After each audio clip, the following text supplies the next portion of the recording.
দেখুଛୁ এটা এটা কোন এটা এটা কি বাইবেল পবিত্র বাইবেল তো পৃথিবীর বিভিন্ন পুস্তক গুড়িক মুদ্রিত হয়েছে বহুত পুস্তক লেখা হয়েছে আমি দেখুଛୁ কিন্তু কৌশি পুস্তকরে পবিত্র নাম আসি নাই বা পুস্তকর আরম্ভরে পবিত্র বলে লেখা যায় নাই কিন্তু এইটি আমি দেখুଛୁ এইটা হেলা পবিত্র বাইবেল এই পবিত্র বাইবেল কো পবিত্র ব্যক্তি মানে ভাববাদী মানে পবিত্র আত্মারে পূর্ণ হয়ে পরমেশ্বর যাহা কহুଥିଲେ তাহা সেমানে শুণুଥିଲେ ଆଉ ଏଠି ଲେଖା ଯାଉଥିଲା ଶୁଣୁଥିଲେ ଆଉ ଲେଖୁଥିଲେ ଆଉ ଏହା ହେଲା ଈଶ୍ୱରଙ୍କ ମୁଖରୁ ବାହାରିଥିବା ବା ଈଶ୍ୱରଙ୍କ ମୁଖ ନିଃସୃତ ବାକ୍ୟ ଅଟେ ହାଲେଲୁୟା ହାଲେଲୁୟା ଆଉ এই বাইবেলର এব্রিভিয়েশন কোন অটে বা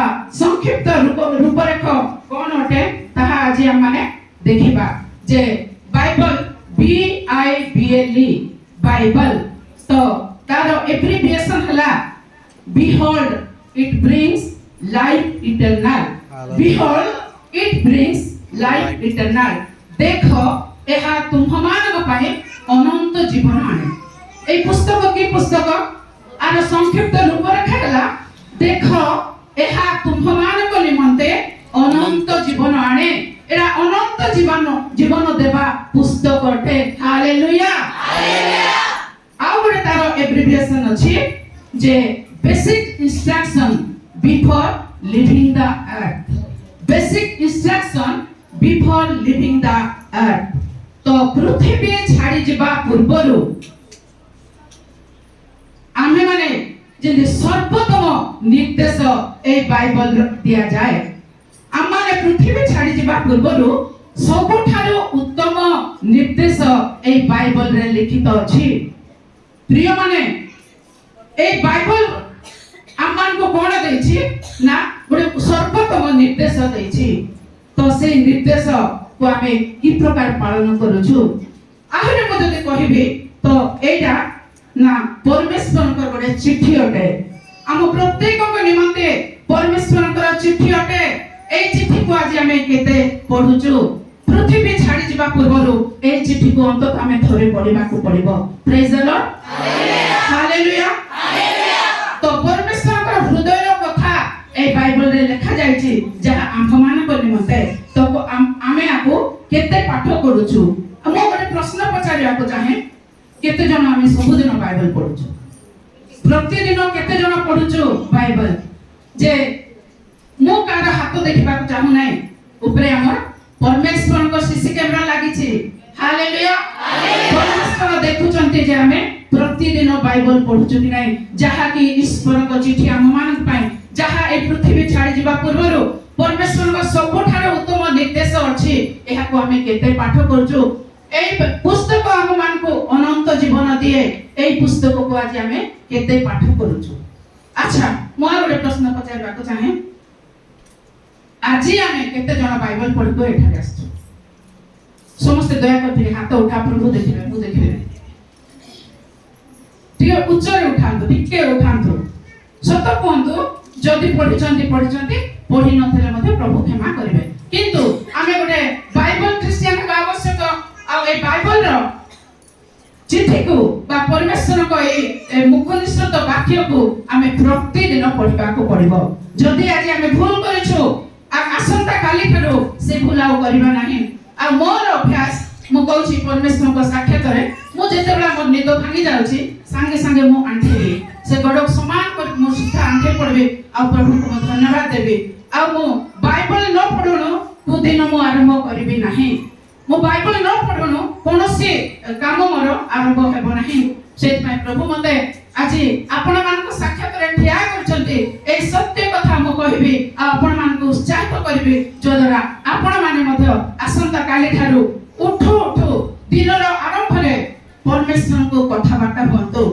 आउ आमे जते बड़ा प्रार्थना करू सेते बड़ा आमे कहूछु प्रभु सुनुछंती आमे जते बड़ा प्रार्थना करू आमे कहू आ परमेश्वर सुनंती आउ जते बड़ा आमे बाइबल पढू परमेश्वर कहंती आ आमे माने सुनु जते बड़ा आमे बाइबल पढू सेते बड़ा परमेश्वर कहंती आ आमे ଶୁଣୁଛୁ।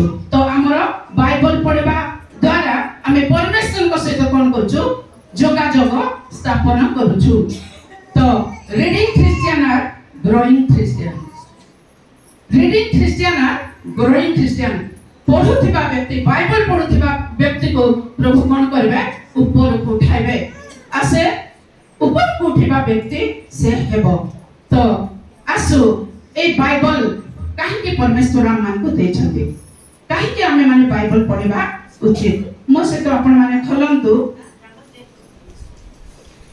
ଦ୍ୱିତୀୟ ତିମୋଥୀ ତାର 3:16 ପଦ।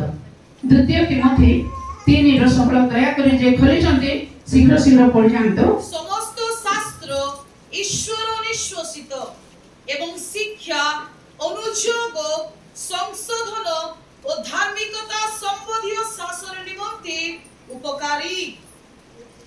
যেপরি ঈশ্বরଙ୍କ লোক সিদ্ধ হই সমস্ত উত্তম কার্য নিমন্তে সুসজ্জিত ହୁଏ। Praise the Lord. এই পদরে আমি এই প্রকার দেখো সমস্ত শাস্ত্র এই বাইবেলরে যেতে বাক্য লেখা আছে ଏହା ଈଶ୍ୱର ନିଷ୍ପସିତ, ଏହା ଈଶ୍ୱରଙ୍କ ନିଶ୍ୱାସରୁ ଆନିତ। ଆଉ এই ବାକ୍ୟ କାହିଁକି ଦିଆଯାଇଛି? ଆମମାନଙ୍କ ହାତରେ ଆଜି କାହିଁକି ବାଇବଲ ଅଛି? ନା ଆମମାନଙ୍କୁ এই ବାକ୍ୟ ଶିକ୍ଷା ଦିଏ। ହାଲେଲୁୟା। এই ବାକ୍ୟ ଆମମାନଙ୍କୁ ଶିକ୍ଷା ଦିଏ, ଆମମାନଙ୍କୁ ଅନୁଯୋଗ କରେ। এইটা করো, সেটা করো নাই, এটা করো নাই, মিথ্যা কুহ নাই, কি চোরি করো নাই। এই প্রকার গুড়াই বাক্য বাইবেল আমানকু শিক্ষা দিয়ে, আমানকু সে অনুযোগ করে বাক্য। তারপরে আমানকু জীবনকু মধ্য সংশোধন করে, বাক্য আমানকু সংশোধন করে। আউ ধার্মিকতা সম্বন্ধীয় শাসন নিমন্তে এই বাক্য উপকারী।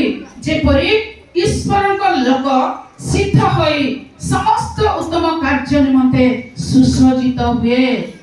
ଆମମାନେ এই বাক্য দ্বারা শিক্ষা প্রাপ্ত হଉଛୁ, পরমেশ্বরଙ୍କ অনুযোଗ ଆମେ ଗ୍ରହଣ କରୁଛୁ। ଆଉ ପରମେଶ୍ୱର ଆମମାନଙ୍କୁ ସଂଶୋଧନ କରୁଛନ୍ତି ବାକ୍ୟ ଦ୍ୱାରା। ଆଉ ଧାର୍ମିକତା ସମ୍ବନ୍ଧୀୟ ଶାସନ ନିମନ୍ତେ এই ବାକ୍ୟ ଉପକାରୀ। ଆଉ ଯେପରି ଈଶ୍ୱରଙ୍କ ଲୋକ ସିଦ୍ଧ ହୋଇ ଉତ୍ତମ କାର୍ଯ୍ୟ ନିମନ୍ତେ ସୁସଜ୍ଜିତ ହୁଏ। উত্তম কার্য করিবা নিমন্তে সুসজ্জিত বা প্রস্তুত হেবা পাই এই বাক্য, এই বাইবেল আজি আম সমস্তଙ୍କୁ দিয়া যাইছি। আজি আম খ্রিস্টান মানক সমস্ত গৃহরে নিশ্চিত ভাবে গোটে গোটে বাইবেল থিব। আউ আমি মানে বেলে বেলে আমি দেখু যে অনেক গৃহরে বাইবেল কো গোটে থাকরে সুন্দর করে সজাই রাখিথিবে। আউ অনেক জায়গারে যেটা কবর্ডরে গুড়াই বাইবেল মধ্য রখাই থিব। কিন্তু বাইবেল আমানকু সুন্দর জায়গায় রখে সজাই রখিবা পাই আমানকু দিয়া যায় নাই। তাকু আমি পঢ়িবা নিমন্তে আমানকু দিয়া যাইছি। আমি পঢ়িলে জানিবা, জানিলে করিবা। বাইবেল কু পঢ়িলে আমি সত্যতা জানিবা, জানিলে আমি করিবা। Praise the Lord. Hallelujah. Carry your Bible, Bible will carry you. আমি যদি বাইবেল কো বহন করু বা বাক্য কো বহন করু, বাক্য আমানকু বহন করিব। হালেলুয়া। তো আজি আমানে প্রস্তুত হবা, আমানে বাক্য কো বহন করিবা, যদ্বারা বাক্য আমার প্রত্যেক পরিস্থিতিরে সবু সময়ে আমানকু বাক্য হি বহন করিব। হালেলুয়া। আমানে দেখিবা যখন 8 পর্ব তার 32 পদ। আর সেখানে এই প্রকার লেখা যায়, পুনি তুমে মানে সত্য জ্ঞাত হব, ଆଉ ସେଇ ସତ୍ୟ ତୁମମାନଙ୍କୁ ମୁକ୍ତ କରିବ। ପୁଣି ତୁମେମାନେ ସତ୍ୟ ଜ୍ଞାତ ହବ, ଆଉ ସେଇ ସତ୍ୟ ତୁମମାନଙ୍କୁ ମୁକ୍ତ କରିବ। ତ ପ୍ରିୟମାନେ, ମୁଁ କହିବାକୁ ଚାହେଁ ଯେ ଆମେ କାହାକୁ ମୁକ୍ତ ହେବାକୁ ପଡ଼ିବ? ଯେଉଁମାନେ କିଛି ବନ୍ଧନରେ ଅଛନ୍ତି ସେମାନଙ୍କୁ ମୁକ୍ତ ହେବାକୁ ପଡ଼ିବ। ତ ସତ୍ୟ ଆମମାନଙ୍କୁ ମୁକ୍ତ କରିବ। ସତ୍ୟ ଯଦି ଆମେ ଜ୍ଞାତ ହେବା, ସତ୍ୟ ଯଦି ଆମେ ଜାଣିଯିବା, ତେବେ ସେଇ ସତ୍ୟ ଆମମାନଙ୍କୁ ମୁକ୍ତ କରିବ। ତାମାନେ ଆଜି ଆମେ କିଛି ବନ୍ଧନରେ ଅଛୁ, ଯଦ୍ୱାରା ସତ୍ୟ ଆମମାନଙ୍କୁ ମୁକ୍ତ କରିବ। ତ ସେଇ ସତ୍ୟ କିଏ? ଆଉ ସେ କିପରି ଭାବରେ ଆମମାନଙ୍କୁ ମୁକ୍ତ କରିବା? ଆସୁ ବାଇବେଲ ଆମମାନଙ୍କୁ କ'ଣ କହେ? ସତ୍ୟ କିଏ? ଯେ ବାକ୍ୟରେ ଲେଖାଯାଏ, ଯୋହନ ପୁସ୍ତକ ତାର 17 ପଦ। ଯୋହନ 17 ଲେଖାଯାଏ, দ্বারা সে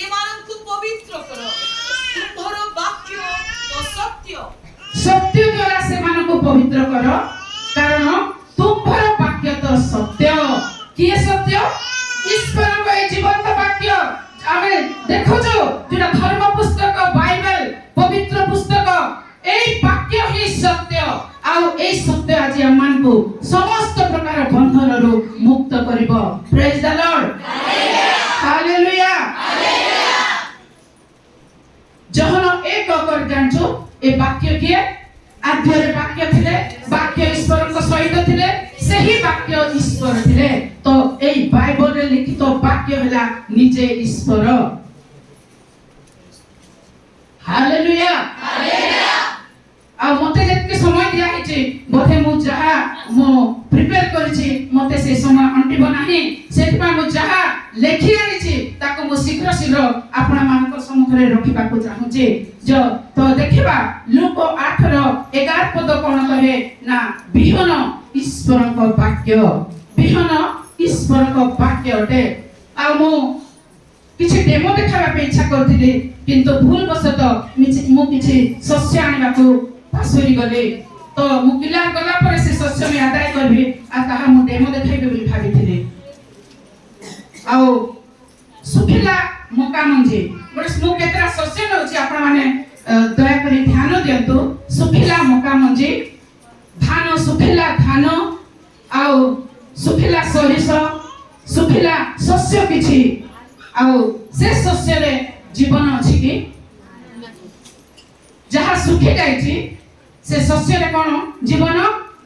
ସମସ୍ତେ ଟିକେ ପାଟି କରି କୁହନ୍ତୁ ଶୁଖିଲା ଶସ୍ୟରେ ଆପଣମାନଙ୍କର କହିବା ଅନୁସାରେ ଶୁଖିଲା ମକା ମଞ୍ଜିରେ, ଶୁଖିଲା ଧାନରେ, ଶୁଖିଲା ମାଣ୍ଡିଆରେ, ଶୁଖିଲା ସୁଆରେ ଆଉ ଶୁଖିଲା ଶସ୍ୟ ଗୁଡ଼ିକରେ ଆପଣମାନଙ୍କର କହିବା ଅନୁସାରେ ତାଠାରେ ଜୀବନ ନାହିଁ। ଆଉ ତାକୁ ଯଦି ଆମେ କିଛି ଦିନ ପର୍ଯ୍ୟନ୍ତ ଆମେ ଗୋଟେ ଡବାରେ ରଖିଦେବା ଆମେ ତାର କୌଣସି ପରିବର୍ତ୍ତନ ଦେଖିପାରିବା ନାହିଁ। ସେ ସେମିତି ରହିବ 5 ବର୍ଷ ପର୍ଯ୍ୟନ୍ତ। ମୁଁ ଯେତେବେଳେ ଦାମୋଦରରେ ରହୁଥିଲି ସେତେବେଳେ ମୁଁ କିଛି କାନ୍ଦୁଳ କିଣି ନେଇଥିଲି ଆଉ ଆଜି ପର୍ଯ୍ୟନ୍ତ ଠିକ ଭାବେ ଅଛି। ମୁଁ ଡବାରେ ରଖିଛି, ଆଜି ପର୍ଯ୍ୟନ୍ତ ସେ କାନ୍ଦୁଳ ଠିକରେ ଅଛି, କିଛି ତାର ପରିବର୍ତ୍ତନ ହେଇନାହିଁ। ତ ଯେତେବେଳେ ଆମେ ଚଟାଣରେ ରଖିବା ତାର ପରିବର୍ତ୍ତନ ଆସିବ ନାହିଁ, ଆମେ ଗୋଟେ ଡବାରେ ରଖିବା ତାର ମଧ୍ୟ ପରିବର୍ତ୍ତନ ଆସିବ ନାହିଁ। କିନ୍ତୁ ସେ ଶୁଖିଲା ଶସ୍ୟ ଯୋଉଟା ଆପଣମାନେ କହୁଛନ୍ତି ତାଠାରେ ଜୀବନ ନାହିଁ ଆଉ ମୁଁ କହୁଛି ତାଠାରେ ଜୀବନ ଅଛି। ପ୍ରେଜ୍ ଦ ଲର୍ଡ, ହାଲେଲୁୟା। ତାକୁ ଯେତେବେଳେ ମାଟି ଖୋଳି କରି ଆମେ ପୋତି ଦେବା ତାର କିଛି ସମୟ ପରେ ପରେ ଆମେ ଯଦି ସକାଳେ ପୋତିବା ସନ୍ଧ୍ୟା ସମୟରେ ଯଦି ଆମେ ଟିକେ ମାଟି କାଢି କରି ଦେଖିବା ସେଠି ସେ କଣ ହେଇଥିବ ଟିକେ ଫୁଲିବା ଆରମ୍ଭ କରିଥିବ। ଆଉ ତାର ଦ୍ୱିତୀୟ ଦିନ ଯଦି ଦେଖିବା ଆହୁରି ଟିକେ ଫୁଲି ଯାଇଥିବ। ଆଉ ଯେତେବେଳେ ଆମେ ତୃତୀୟ ଭଉଣୀ ନିଦ ଆସୁଛି କି ତୃତୀୟ ଦିନ ଯେତେବେଳେ ଆମେ ଦେଖିବା ସେତେବେଳେ ସେଇ ମଞ୍ଜିରେ ଟିକେ ଗୋଟେ ଛୋଟ ଗଜା ଗୋଟେ ଆମେ ଦେଖିପାରିବା ଯେହେତୁ ସେ ଶୁଖିଲା ଶସ୍ୟ ଭିତରେ ଜୀବନ ଅଛି। Hallelujah, hallelujah. ଯେଉଁମାନଙ୍କୁ ନିଦ ଲାଗୁଛି ସେମାନେ କୁହନ୍ତୁ ହାଲେଲୁୟା। ବେଶୀ ଲୋକଙ୍କୁ ନିଦ ଲାଗୁଛି ତାମାନେ। ହଉ, ପ୍ରେଜ୍ ଦ ଲର୍ଡ। ତ ଜୀବନ କେତେବେଳେ ଆମେ ଦେଖିବା ଯେତେବେଳେ ମାଟି ତଳେ ଆମେ ପକାଇବା ସେତେବେଳେ ତୃତୀୟ ଦିନରେ ତାର ଜୀବନକୁ ଆମେ ଦେଖିପାରିବା। ପ୍ରିୟ ଭଉଣୀମାନେ ଠିକ ସେହିପରି ଈଶ୍ୱରଙ୍କ ବାକ୍ୟ ବିହନ ଅଟେ ଆଉ ଏଇ ବାକ୍ୟରେ କଣ ଅଛି? ଜୀବନ ଅଛି। ଯେତେବେଳେ ପର୍ଯ୍ୟନ୍ତ ବାକ୍ୟକୁ ଆମେ ପଢିବା ଆଉ ଆମେ ବାକ୍ୟ ଭିତରେ ହିଁ ରଖିଦେବା ସେତେବେଳେ ପର୍ଯ୍ୟନ୍ତ ସେଇ ଜୀବନ ଆମେ ଦେଖିପାରିବା ନାହିଁ। ଏଭ୍ରି ପୁସ୍ତକ ତାର 4:12 ପଦରେ ଲେଖାଯାଏ ଯେ ଈଶ୍ୱରଙ୍କ ବାକ୍ୟ ଜୀବନ୍ତ ଓ କାର୍ଯ୍ୟ ସାଧକ। Hallelujah, hallelujah. ଈଶ୍ୱରଙ୍କ ବାକ୍ୟ ଜୀବନ୍ତ କାର୍ଯ୍ୟ ସାଧକ। এই বাক্যরে ଏହା পরমেশ্বরଙ୍କର মানে মুখରୁ ନିର୍ଗତ ବାକ୍ୟ ଯାହା ଲେଖାଯାଏ ଯେ ଲୁକ ପୁସ୍ତକ ତାର 1:37 ପଦରେ ଲେଖାଯାଏ ଈଶ୍ୱରଙ୍କ ମୁଖରୁ ନିର୍ଗତ କୌଣସି ବାକ୍ୟ ଶକ୍ତିହୀନ ହେବ ନାହିଁ। ତାମାନେ ଈଶ୍ୱରଙ୍କ ମୁଖରୁ ବାହାରିছে ବାଇବେଲର ପ୍ରତ୍ୟେକ ବାକ୍ୟ ଏଇଠି କଣ ଅଛି? ଶକ୍ତି ଭରପୁର ମାତ୍ରାରେ ଅଛି। এই ବାକ୍ୟ ଜୀବନ୍ତ କାର୍ଯ୍ୟ ସାଧକ।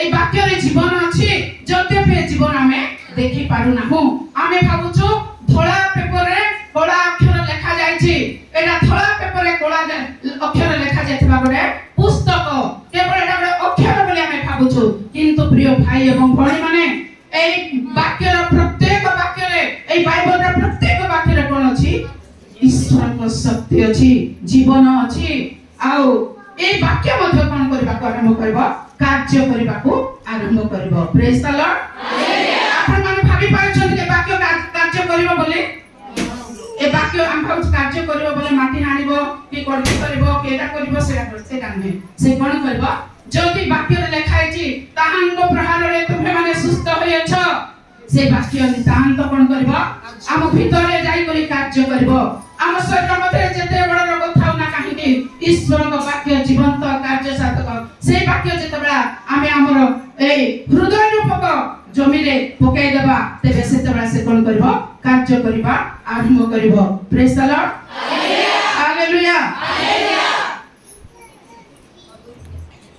ଆମେ ଦେଖିବା ଏଭ୍ରି ପୁସ୍ତକ ତାର 4 ର 1 ଆଉ 2 ଆମେ ପଢିବା ଏଭ୍ରି অতএব আসো আম্ভেମାନେ ভয় কରୁ কাଳେ তাহাଙ୍କ ବିଶ୍ରାମରେ ପ୍ରବେଶ କରିବାର ପ୍ରତିଜ୍ଞା ଥିବା ସ୍ଥଳେ ସୁଦ୍ଧା ତୁମମାନଙ୍କ ମଧ୍ୟରୁ କେହି ସେଥିରୁ ବଞ୍ଚିତ ହେଲା ପରି ଦେଖାଯାଏ କାରଣ ସେମାନଙ୍କ ନିକଟରେ ଯେପରି ଆମ୍ଭମାନଙ୍କ ନିକଟରେ ମଧ୍ୟ ସେହିପରି ସୁସମାଚାର ପ୍ରଚାରିତ ହୋଇଅଛି କିନ୍ତୁ ଶ୍ରୋତାମାନେ ବିଶ୍ୱାସ ଦ୍ୱାରା ଶ୍ରୁତ ବାକ୍ୟକୁ ନିଜସ୍ୱ ନ କରିବାରୁ ସେମାନଙ୍କ ପକ୍ଷରେ ସେହି ବାକ୍ୟ ଲାଭଜନକ ହେଲା ନାହିଁ ତ ଆଜି এই বাক্য আমানকো উৎসাহ দিয়ে এই বাক্য আজ আমানকো চেতনা দিয়ে ଆଉ ସେମାନଙ୍କ ନିକଟରେ যে ପ୍ରକାର ବାକ୍ୟ ପ୍ରଚାରିତ ହୋଇଅଛି ଆମ୍ଭ ମାନଙ୍କ ନିକଟରେ ମଧ୍ୟ ସେହି ପ୍ରକାର ବାକ୍ୟ ପ୍ରଚାରିତ ହୋଇଅଛି କିନ୍ତୁ ଶ୍ରୋତା ମାନେ ବିଶ୍ୱାସ ଦ୍ୱାରା ଶ୍ରୁତ ବାକ୍ୟକୁ ନିଜସ୍ୱ ନ କରିବାରୁ ସେମାନଙ୍କ ପକ୍ଷରେ ସେହି ବାକ୍ୟ ଲାଭଜନକ ହେଲା ନାହିଁ ତାର ବିପରୀତ ଅର୍ଥରେ ଯଦି ମୁଁ କହିବି ଯଦି ଶ୍ରୋତା ମାନେ ଶୁଣିଥିବା ବାକ୍ୟକୁ ନିଜ ପାଇଁ ବା ମୋର ପାଇଁ ବୋଲି କହିଥାନ୍ତେ এই ବାକ୍ୟ ମୋ ପାଇଁ କହିଥାନ୍ତେ ସେ ଏ ବାକ୍ୟ ନିଜସ୍ୱ କରିଥାନ୍ତେ ତେବେ ସେ ବାକ୍ୟର ଲାଭ ଉଠାଇଥାନ୍ତେ କି ନାହିଁ ନିଶ୍ଚିତ ଭାବେ ଉଠାଇଥାନ୍ତେ ତ ଆଜି ଆମେ କଣ ପଢୁଛୁ ବାଇବେଲ ଆମ ନିଜ ପାଇଁ ପଢିବା ପ୍ରେଜ୍ ଦ ଲର୍ଡ ହାଲେଲୁୟା ବାଇବେଲକୁ ଆମ ନିଜ ପାଇଁ ପଢିବା ଆଉ ପ୍ରତିଦିନ ଆମେ କଣ କରିବା ବାଇବେଲ ପଢିବା ଆଜି ପରମେଶ୍ୱର ମୋ ଜୀବନରେ କଣ କହିବାକୁ ଚାହାନ୍ତି ତାହା ଆଜି ଆମେ ଜାଣିବାକୁ ପଡିବ ଯେହେତୁ ମୁଁ କହୁଥିଲି ବାଇବେଲର ଆବ୍ରିଭିଏସନ ଆମେ ପୃଥିବୀ ଛାଡି ଯିବା ପୂର୍ବରୁ ଯାହାକି ଉତ୍ତମ ନିର୍ଦ୍ଦେଶ ଆଉ ସର୍ବୋତ୍ତମ ନିର୍ଦ୍ଦେଶ এই ବାଇବେଲରେ ଲେଖା ଯାଏ ଆଉ ତାକୁ ଆମେ ମରିବା ପୂର୍ବରୁ ପଢିବା ରହି ନାହିଁ କେହି ରହିବେ ନାହିଁଟି ଏ ଭବରଙ୍ଗ ଭୂମି ତଳେ ସର୍ବେ ନିଜ ନିଜ ଅଭିନୟ ସାରି ବାହୁଡ଼ିବେ କାଳ ବଳେ ସମସ୍ତଙ୍କୁ ଆମକୁ ମରିବାକୁ ପଡିବ ଆଉ ମୋ ସ୍ୱାମୀ ଗତ ଥର ଯେତେବେଳେ ଆମେ ଆସିଥିଲୁ 2 ଜଣ ମିଶିକି ଆସିଥିଲୁ ଆଜି ସେ ନାହାନ୍ତି ସେ ଅଲରେଡି ପୃଥିବୀ ଛାଡି ଚାଲି ଯାଇଛନ୍ତି ଆଜି ମତେ ଏକଲା ଆସିବାକୁ ପଡିଲା ଯଦି ବି ମୁଁ ଏକଲା ନୁହେଁ ପରମେଶ୍ୱର ମୋ ସହିତ ଅଛନ୍ତି ସେଥିପାଇଁ ଧନ୍ୟବାଦ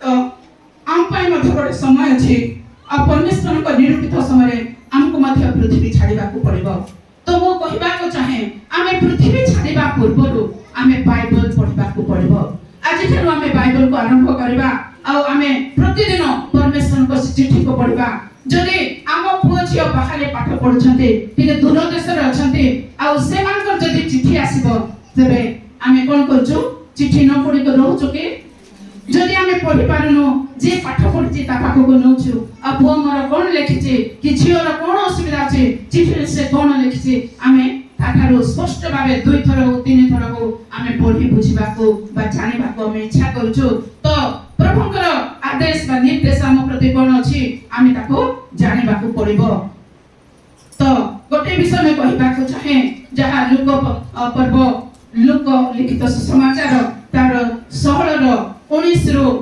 31 ପଦ ମଧ୍ୟରେ ଲେଖା ଯାଏ ଆମେ ସମସ୍ତେ ଜାଣିଛୁ ଧନୀ ବ୍ୟକ୍ତି ଆଉ ଲାଜର ବିଷୟରେ ଆଉ ଧନୀ ବ୍ୟକ୍ତିର ଏଠାରୁ କିଛି ଖାଇ ବଞ୍ଚିବା ପାଇଁ ଲାଜର ଭିକାରୀ ଯାଇକରି ତାର ଖୁଆଡ଼ରେ ପଡ଼ି ରହିଥିଲା।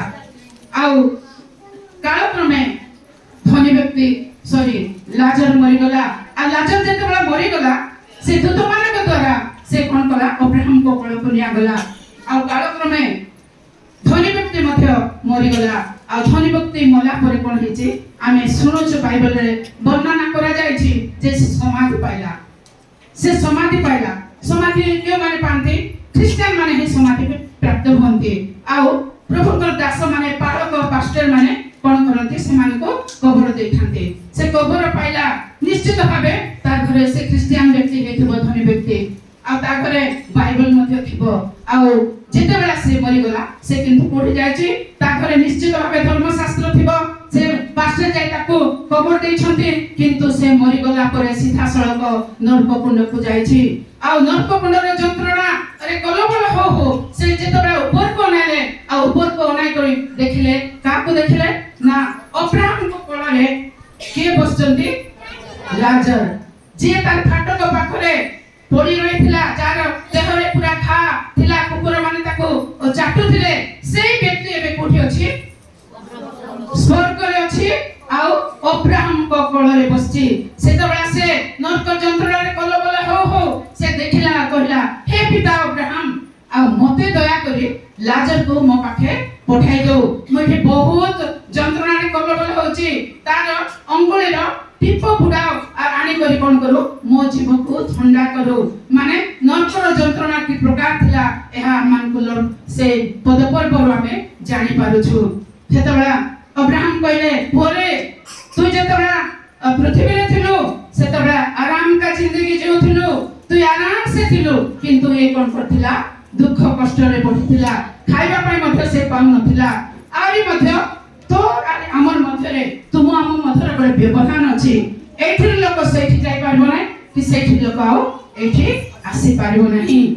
ସେତେବେଳେ ସେ କହୁଛି ତାହେଲେ ମୁଁ ଆଉ ଗୋଟେ କଥା କହିବି, ଆଉ ଦୟାକରି ଲାଜରକୁ ମୋର ଘରେ ପଠାଇ ଦିଅନ୍ତୁ, କାରଣ ମୋର ଆହୁରି 5 ଭାଇ ଅଛନ୍ତି। ସେମାନେ ଯେପରି ଏ ଯନ୍ତ୍ରମୟ ସ୍ଥାନକୁ ନ ଆସନ୍ତି ସେଥିପାଇଁ ଲାଜର ଚାକର ସେମାନଙ୍କୁ କହୁ। ସେତେବେଳେ ଅବ୍ରାହମ କ'ଣ କହିଥିଲେ? ଠିକ ଅଛି ମୁଁ ପଠାଇଦେବି ବୋଲି କହିଲେ କି କ'ଣ କହିଥିଲେ? ସେମାନଙ୍କ ପାଖରେ ମୋଶାଙ୍କ ଲିଖିତ ମୋଶା ଓ ଭାବବାଦୀ ମାନଙ୍କର ଧର୍ମ ପୁସ୍ତକ ଅଛି, ସେମାନଙ୍କ ଠାରୁ ସେମାନେ ଶୁଣନ୍ତୁ। ତ ଆଜି ଆମ ପାଖରେ ମୋଶା ଓ ଭାବବାଦୀ ମାନଙ୍କର ଧର୍ମ ପୁସ୍ତକ ଅଛି। ସେଦିନ ଧନୀ ବ୍ୟକ୍ତି କ'ଣ କଲା? সেই ধর্ম পুস্তক নিশ্চিত ভাবে তা পাখে ଥିଲା, কিন্তু সে তাহা ওলটাই নথিলা, কিন্তু তাকে পঢ়ি নথিলা, তাকে ধ্যান দেই নথিলা। প্রিয় ভাই এবং ভଉଣୀ মানে পৃথিবী ছাড়ি ଯିବା ପୂର୍ବରୁ এই পৃথিবী ছাড়ি ଯିବା ପୂର୍ବରୁ এই বাইবেলକୁ ଆମେ ଖ୍ରୀଷ୍ଟିଆନ ହିସାବରେ ଅନ୍ତତଃ ଥରେ କମ୍ପ୍ଲିଟ କରିବା, ଅନ୍ତତଃ ଥରେ ଥରେ କମ୍ପ୍ଲିଟ କରିବା। ଆଜି ଆମେ ଅନେକ ପାଠ ପଢୁଛୁ, ଅନେକ ବହି ପଢୁଛୁ, ଅନେକ କାହାଣୀ ଶୁଣୁଛୁ, ଅନେକ ବିଷୟ ଆମେ ଶିକ୍ଷା କରୁଛୁ, କିନ୍ତୁ ଏସବୁ ବେକାର ଅଟେ, ଏସବୁ ବେକାର ଅଟେ। ଆପଣ ମାନେ ଦିନକୁ ବାଇବଲ ପଢନ୍ତୁ ଆଉ ଆଜି ସିଦ୍ଧାନ୍ତ ନିଅନ୍ତୁ ଯେ ମୁଁ ଏ ବର୍ଷ ଭିତରେ ବାଇବଲ ପଢି କମ୍ପ୍ଲିଟ କରିବି, ଯେହେତୁ এই ବାକ୍ୟ ମତେ କ'ଣ ଦେବ? ଅନନ୍ତ ଜୀବନ ଦେବ। এই ବାକ୍ୟରେ ଅନନ୍ତ ଜୀବନ ଅଛି। ଆପଣମାନେ ଅନନ୍ତ ଜୀବନ ପାଇଁ କାହା ପାଖକୁ ଯିବେ? ଆପଣମାନେ କୋଉଠି ଯାଇ ଖୋଜିବେ? କେତେ ଟଙ୍କା ଦେଇ ଆପଣମାନେ ଅନନ୍ତ ଜୀବନ ଆଣିବେ? ବିନା ମୂଲ୍ୟରେ ପରମେଶ୍ୱର ଅନନ୍ତ ଜୀବନ ବାଇବଲରେ ରଖିଛନ୍ତି। ଆକୁ ଆମେ କ'ଣ କରିବା? ବ୍ୟବହାର କରିବା, ଆମେ ତାକୁ ପଢିବା ଆଉ ଆମେ ଜାଣିବା ଆଉ ବିଶ୍ୱାସ କରି ଅନନ୍ତ ଜୀବନର ଅଧିକାରୀ ହେବା। ପ୍ରେଜ ଦ ଲର୍ଡ, ହାଲେଲୁୟା, ହାଲେଲୁୟା। ତ ଏହା ହେଲା এই বাক্য ହେଲା ବିହନ ସ୍ୱରୂପ। ଆଉ ଆମେ ଜାଣିଛୁ ଯେ ଜଣେ ବୁଣାଳି କ'ଣ କରେ? ବାକ୍ୟ ବୁଣେ। ଜଣେ ବୁଣାଳି ବାକ୍ୟ ବୁଣେ। ଆଉ ସେ ବୁଣୁ ବୁଣୁ 4 ପ୍ରକାର ଜାଗାରେ ପଡିଲା। ଗୋଟେ ବାଟ ପାଖରେ ପଡିଲା, ଆଉ ଚଢେଇ ମାନେ ଆସିଲେ ଆଉ ତାକୁ ଉଠେଇ ନେଇଗଲେ ସାଙ୍ଗେ ସାଙ୍ଗେ। ଆଉ ଗୋଟେ ଜମି, ଦ୍ୱିତୀୟ ଜମି ପଥରିଆ ଜମିରେ ପଡିଲା। ଆଉ ସେଠି ଅଳ୍ପ ମାଟି ଥିବାରୁ କ'ଣ ହେଲା? ଚେର ମାରିଲା ନାହିଁ, ଆଉ ସିଏ କ'ଣ ହେଇଗଲା? ପୋଡ଼ି ଜଳି ପୋଡ଼ି ପାଉଁଶ ହେଇଗଲା। ଆଉ ତୃତୀୟ ନମ୍ବର ଜମି ନା କଣ୍ଟା ବୁଦା ତଳେ ପଡିଲା। ଆଉ ସେଇଠି ମଧ୍ୟ ସେ ଆରାମସେ ଟିକେ ପଢିବାକୁ ଆରମ୍ଭ କଲା, କିନ୍ତୁ କଣ୍ଟା ବୁଦା ଯେତେବେଳେ ଚାପି ହେଇଗଲା ସେତେବେଳେ ଆଉ ସେ ପଢି ପାରିଲା ନାହିଁ, ସେ ମଧ୍ୟ ସେତେବେଳେ ମରିଗଲା। କିନ୍ତୁ ଆଉ ଗୋଟେ ପ୍ରକାର ଜମି ଥିଲା ସେଟା ଉତ୍ତମ ଜମି ଆଉ ସେଠି ଯୋଉ ପଡିଲା ସେ 100 ଗୁଣ ଫଳ ଫଳିଲା। ପ୍ରିୟମାନେ ଆଜି ଆମେ ଏଠି ଯେତେ ଜଣ ବସୁଛୁ ଆଜି ଯେତେ ଜଣ ମୋର ଆବାଜ ଶୁଣୁଛନ୍ତି ଆଉ ସମସ୍ତଙ୍କୁ ମୁଁ ପଚାରିବାକୁ ଚାହେଁ ଯେ ଆଜି ଆମେ କି ପ୍ରକାର ଜମି ନେଇ ଏଠାକୁ ଆସିଅଛୁ। ପ୍ରିୟମାନେ ଆଜି ପ୍ରଭୁଙ୍କର ଦିନ ଆଜି ପ୍ରଭୁ ଆମମାନଙ୍କୁ ସମସ୍ତଙ୍କୁ କହିବାକୁ ଚାହୁଁଛନ୍ତି ଆମେ କି ପ୍ରକାର ଜମି ହେବା। ଆମେ ଆଜି ଉତ୍ତମ ଜମି ହେବା ଆଉ ଆମେ ପ୍ରଚୁର ଫଳ ଫଳିବା। ଆମେ ଯଦି ପ୍ରଚୁର ଫଳ ଫଳିବା ତେବେ ପିତା ମହିମାନ୍ବିତ ହେବେ ଯାହା ଯୋହନ 15:7 ପଦରେ ଲେଖାଯାଏ।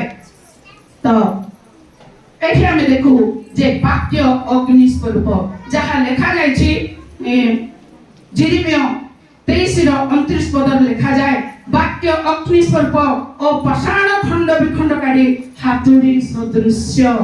এই বাক্যକୁ অগ্নি সহিত সমান করা যায় বা পাষাণ খণ্ড বিখণ্ডকারী হাতুড়ি সদৃশ্য। আম ভিতরে থিবা সবু প্রকার মন্দভ্যাস সবু প্রকার পাপকু এই বাক্য রূপক অগ্নি দ্বারা কোন হইଯିବ আমি যেতবেলা বাক্য পড়িবো সেতবেলা বাক্য রূপক অগ্নি তাকু পড়ি পাঁচ করে দেব। আর সোনাকু যদি আমি নিয়াতে পকাইবা তাকু আমি শুদ্ধ সুবর্ণ করে বাহার করিবা। ଆଉ ଯାହା ସୁନାରେ ଟିକେ ଟିକେ ତମ୍ବା କି ଯାହା ବି ମିଶିଥିବ ଆଉ ନିଆଁରେ ପକାଇବା ଦ୍ୱାରା ସେ କଣ ହେଇଯିବ ସବୁ ପୋଡ଼ି କରି ତାକୁ ନଷ୍ଟ କରିବ ଆଉ ଉତ୍ତମ ସୁନା ଶୁଦ୍ଧ ସୁବର୍ଣ୍ଣ ବାହାରିବ। ତ ବାକ୍ୟ ପଢିବା ଦ୍ୱାରା ସେଇ ବାକ୍ୟ ଆମମାନଙ୍କୁ କଣ କରିବ ଆମ ହୃଦୟ ଭିତରେ ଥିବା ସମସ୍ତ ଖରାପ ବିଷୟକୁ ପୋଡ଼ି ପାଶ କରି ଆମମାନଙ୍କୁ ଶୁଦ୍ଧ କରିବ। ବାକ୍ୟ ଆମମାନଙ୍କୁ ମନୁଷ୍ୟକୁ ଶୁଦ୍ଧ କରିବ। ଆମମାନଙ୍କର କଠିନ ମନକୁ ହାତୁଡ଼ି ସ୍ୱରୂପ বা ମୁଠଲା ଆମେ ଦେଶା ଭାଷାରେ କହିଲେ ମୁଠଲା କଣ କରିବ ମୁଠଲାର କାମ କଣ ନା ପଥରକୁ ଭାଙ୍ଗିବାଟା ଆଉ ପଥରକୁ ଭାଙ୍ଗି କରି ସେ କଣ କରିବ ଚୂନା କରିଦେବ। ତ ଈଶ୍ୱରଙ୍କ ବାକ୍ୟ ସେଇ ହାତୁଡ଼ି ସ୍ୱରୂପ ସେଇ ମୁଠଲା ସଦୃଶ୍ୟ ଆଉ ଆମ ସବୁ କଠିନ ମନକୁ ଭାଙ୍ଗି କଣ କରିବ ଚୂନା କରିଦେବ ଆମମାନଙ୍କୁ ପବିତ୍ର ଜୀବନ ଦେବ। ଆଉ এই বাক্য কোন হচ্ছে স্বর্গরে সংস্থাপিত হয়েছে যাহা লেখা যায় গীত সংহিতা 119 পর্বর 89 পদরে যে এই বাক্য স্বর্গরে কোন হচ্ছে সংস্থাপিত হয়েছে। আমি পৃথিবীতে যাহা বি কমাইবা আমি যেতে বি ধন সম্পত্তি কমাইবা কৌনসি বিষয় আমি নেই করি ଯିବା নাই। যদি আমি ଈଶ୍ୱରଙ୍କ ବାକ୍ୟକୁ যথেষ্ট পরিমাণରେ সঞ্চিত କରି রাখিଛୁ ଆମ ସହିତ କିଏ ଯିବ କେବଳ ଈଶ୍ୱରଙ୍କ ବାକ୍ୟ ହିଁ ସ୍ୱର୍ଗରେ ଯିବ ଯେହେତୁ ବାକ୍ୟ ସ୍ୱର୍ଗରେ ସଂସ୍ଥାପିତ ହୋଇ ରହିଅଛି। Hallelujah hallelujah hallelujah hallelujah. ପ୍ରଭୁଙ୍କର ପ୍ରଶଂସା ଧନ୍ୟବାଦ। ଆମେ ସେଥିପାଇଁ କଣ କରିବା ଯୋଉ ବାକ୍ୟକୁ ଆମେ ସମସ୍ତେ ନେଇ କରି ଯିବା ଆଉ ଯୋଉ ବାକ୍ୟ ଆମ ସହିତ ସ୍ୱର୍ଗ ପର୍ଯ୍ୟନ୍ତ ଯିବ ସେଇ ବାକ୍ୟକୁ ଆଜି ଆମେ ବହୁତ ଧ୍ୟାନ ଦେବା ଆଉ ପ୍ରତିଦିନ ଆମେ ତାକୁ କଣ କରିବା ପଢିବା। ଈଶ୍ୱରଙ୍କ ବାକ୍ୟ ଅନନ୍ତ କାଳ ସ୍ଥାୟୀ। ଆଉ ଆମେ ଲେଖୁଛୁ ଏ ଆକାଶ ପୃଥିବୀ ଲୋପ ପାଇବ କିନ୍ତୁ ଈଶ୍ୱରଙ୍କ ବାକ୍ୟ କେବେ ଲୋପ ପାଇବ ନାହିଁ। ସେଇ ବାକ୍ୟ ଅନନ୍ତ କାଳ ପର୍ଯ୍ୟନ୍ତ ସ୍ଥାୟୀ ରହିବ ଯାହା ଲେଖାଯାଏ ପ୍ରଥମ ପିତର 1 ପର୍ବ ତାର 24 ଆଉ 25 ପଦ ଲେଖାଯାଏ। ତ ଆମେ ବାନ୍ଧିଥିବା କୋଠା ବାଡ଼ି ସବୁ କଣ ହେଇଯିବ ଆମେ ଛାଡ଼ି କରି ଯିବା ତାହା ଲୋପ ପାଇବ। ଆମେ ଦେଖୁଥିବା ସୁନ୍ଦର ପାହାଡ଼ ଲୋପ ପାଇଯିବ। ଆମେ ଦେଖୁଥିବା ଆକାଶ এই ଗ୍ରହ এই ଚର୍ଚ୍ଚ ମଧ୍ୟରେ ରହିବ ନାହିଁ। ଏ ସବୁ ବିଷୟ ଲୋପ ପାଇଯିବ କିନ୍ତୁ ଈଶ୍ୱରଙ୍କ ବାକ୍ୟ ସବୁଦିନ ପାଇଁ ସେ ଜୀବନ୍ତ ହୋଇ ରହିବ ସତେଜ ହେଇକି ରହିବ ଆଉ ତାହା କେବେ ଲୁପ୍ତ ହେବ ନାହିଁ। Hallelujah hallelujah. ବାକ୍ୟରେ ଲେଖାଯାଏ ଗୀତ ସଂହିତା 119 ପର୍ବ ତାର 5 ପଦ ଆମମାନଙ୍କୁ କଣ କହେ ନା ତୁମ୍ଭ ବାକ୍ୟ ମୋ ପଥ ପାଇଁ ଆଲୋ ଓ ମୋ ଚରଣ ପାଇଁ ପ୍ରଦୀପ ଅଟେ। ଆମେ ଅନ୍ଧାର କିଟକିଟ ରାତି ସମୟରେ ହୁଏତ ବର୍ଷା ମାରୁଥିବ ଆଉ ସେଇ ସମୟରେ ଆମେ କଣ କରିବା ଯଦି ରାସ୍ତାରେ ଆମେ ଚାଲିବାକୁ ଆରମ୍ଭ କରିବା ଆମେ ଚାଲି ପାରିବା ନାହିଁ। କେତେଟା ଜାଗାରେ ଆମେ ଝୁଣ୍ଟାଇ ପଡ଼ିବା କି ଯଦି ସାପ ଥିବ ସାପକୁ ଆମେ ଗୁଧିଥିବା ତେବେ ସାପ ଆମକୁ କାମୁଡ଼ିବ ଆଉ କିଛି ସମୟ ଗଲା ପରେ ଆମର ସେ ସାପରେ ବିଷାକ୍ତ ହୋଇ ଆମେ ହୁଏତ ମୃତ୍ୟୁବରଣ କରିବା। ଆଉ ସେଇ ଅନ୍ଧାର ସମୟରେ ସେ ବିପଦ ସମୟରେ ଈଶ୍ୱରଙ୍କ ବାକ୍ୟ ଆମମାନଙ୍କୁ ଗୋଟେ ଟର୍ଚ୍ଚ ଲାଇଟ୍ କି ଗୋଟେ ମାର୍ବୁଲାର ଲାଇଟ୍ ଭଳି ସେ ଆମମାନଙ୍କୁ କଣ କରିବ ପଥ ଦେଖାଇ ଦେବ। ତ ସେଥିପାଇଁ ଆମେ କଣ କରିବା ईश्वर को वाक्य को प्रतिदिन ध्यान करबा। प्रथम कोरिन्थिय तार 13:12 पद कहे ईश्वर को वाक्य दर्पण स्वरूप। ए ईश्वर को जीवंत वाक्य एहा आंभ मान पाई दर्पण स्वरूप अटे। आउ दर्पण काम कोन आमर प्रतिमूर्ति को से कोन करबो देखेबो। आमे के दर्पण न देखि रेडी करी घर बाहर छथि दया कर हाथ उठाओ। दर्पण काको आवश्यक पड़ नाही, विशेष करी आमे स्त्री मानन को बेसी आवश्यक पड़छि हो ना। आमे समस्त दर्पण देखि करी मु भी देखु मो कहूछि मु भी देखुछि दर्पण देखुछि दर्पण पाखे ठिया आइ करी मु साइड करूछि आ मो ठीक पिन्हि छि कि नाही मो मोहरे ठीक सब लागि छि कि नाही मु देखला परे घर बाहर छि। आउ मु नुहे मात्र एठी आमे बसिछु जेते जण बाकी जेते जण सोचु समस्त आमे कोन करछु बिना दर्पण न देखुनु आमे घर बाहर को बाहर नाही। तो ठीक सेही परे आमे ईश्वर को वाक्य दर्पण स्वरूप। आ ए वाक्य आमन को कोन करे आम रस चेहरा रे आम भितरे आमे तो बाहर देखुछु किंतु आम भितरे कोन अछि वाक्य आमन को कोन करे देखाई दिए। आ वाक्य आमन कर पाप सब को देखाई दिए। आ जो पाप आमे करिछु जो पाप के स्वर्ग राज्य आमन को जीवा को देबो नै। ए प्रकार आमने जहा भी खराब काम करछु कि पाप करछु कि परमेश्वर को विरुद्धाचरण करछु से सब विषय आम जीवन रो आम शरीर भितरे कि हमर भितरे थिबा सब विषय को कोन करबो दर्पण रूप को वाक्य आमन को देखाई देबो। सेति में हमें प्रतिदिन वाक्य सहित भेटघाट हेबा, प्रतिदिन वाक्य को हमें देखिबा। Hallelujah hallelujah. आ जाकब पुस्तक तार 1:23 पद ए प्रकार कहे वाक्य आत्मार परित्राणकारी। वाक्य आत्मार परित्राणकारी। आमे परित्राण बिहुने स्वर्ग राज्य को कहि जाई पारिबा नै। आपण जेते सुंदर होत ना कहि के आपनकर जेते धन संपत्ति थाउ ना कहि के कोनसी आपनकर धन संपत्ति अर्थ कि आपनकर चेहरा कि आपनकर पद आपण मन को स्वर्ग राज्य को नै पारिबो नाही। जदि आपण परित्राण पाइछंती जदि आपण परित्राण प्राप्त व्यक्ति अटंती तेबे आपनको से परित्राण टिकट पर स्वर्ग राज्य जीवा पाई सहायता करिवो। Hallelujah hallelujah. जोहन 15 तार 3 पद दया कर पढि दियंतु। जोहन 15 तार 3 पद मु तुम मानकु जे वाक्य कहि अछि सेति जगु तुम माने परिष्कृत होई सारी अछ। Hallelujah hallelujah. मु तुम मानकु जे वाक्य कहि अछि से वाक्य द्वारा वाक्य तुम मानकु परिष्कार करि सारी अछि। आमन को किए परिष्कार करबो वाक्य ईश्वर को जीवंत वाक्य आमन को शरीर को आमन को आत्मा को मध्य कोन करबो परिष्कार करबो। आउ दाऊद एठाने कहउछंती जे गीत संहिता 119:3 रे दाऊद कहउछंती जे मो तुंड को तुम वाक्य मधुर आउ मधु अपेक्षा मधुर लागे। दाऊद से वाक्य को चाखी छंती। Hallelujah hallelujah hallelujah. से दाऊद ईश्वर को जीवंत वाक्य को ध्यान करछंती आ से चाखी छंती आ चाखी करी कहउछंती कोन बोले ना मो तुंड को तुमर वाक्य मधु आ मधु अपेक्षा आहुरी सुमिष्ट।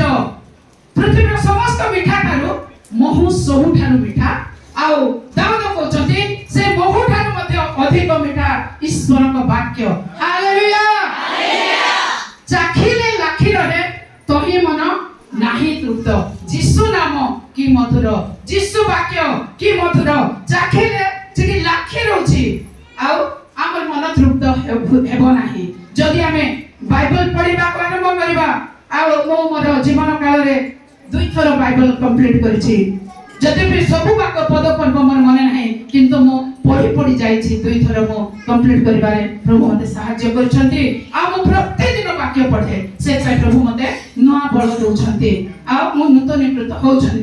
आउ आपण माने को उत्साह देबाक चाहे आपण माने मते प्रतिदिन ईश्वर को वाक्य को ध्यान करंतु। एक कथा मो बारंबार कहूची जेहेतु एरा सबठारु गुरुत्वपूर्ण वाक्य अटे। आ एई वाक्य नै दिने हमन को स्वर्ग राज्य को नै जीवो। Hallelujah hallelujah hallelujah hallelujah. गीत संहिता 119:140 लिखाइछि ईश्वर को वाक्य अत्यंत निर्मल।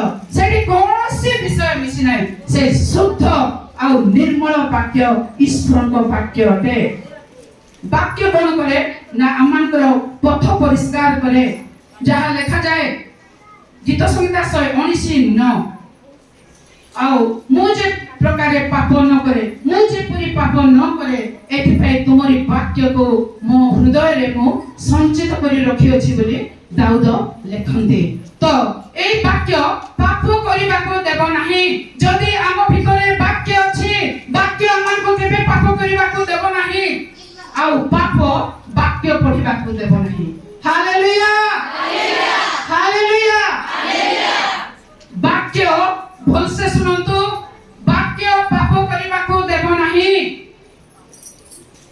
ପାପ ବାକ୍ୟ ପଢିବାକୁ ଦେବ ନାହିଁ ସମସ୍ତେ ଟିକେ କହିବା କି ସମସ୍ତେ ବସି ବସି ବିଜାରି ଯାଉଛନ୍ତି କାହିଁକି ସମସ୍ତେ ଥରେ କହିବା ବାକ୍ୟ ପାପ କରିବାକୁ ଦେବ ନାହିଁ ପାପ ବାକ୍ୟ ପଢିବାକୁ ଦେବ ନାହିଁ ଏବେ ଆମେ କଣ କରିବା ଏଟା ଗୋଟେ ଚିନ୍ତାର ବିଷୟ ଆମେ କଣ କରିବା ବାକ୍ୟ ପଢିବା ପ୍ରେଜ ଦ ଲର୍ଡ ହାଲେଲୁୟା